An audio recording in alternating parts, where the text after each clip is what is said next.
ఆయన పూజ చేయడం అంత తేలిక లోకంలో ఇంకొకటి లేదు.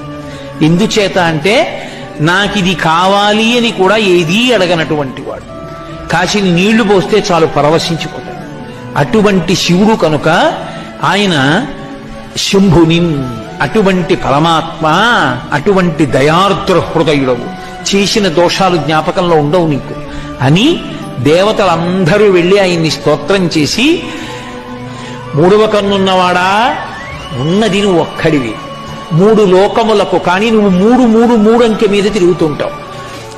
మూడు లోకములకు, మూడు లోకాలు, పైలోకాలు, మధ్యలోకం, కింద లోకాలుగా ఉండేవాడు ఆయనే.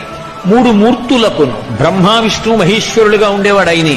మూడు కాలములకు, భూత భవిష్యత్ వర్తమాన కాలములుగా ఉండేవాడు ఆయనే.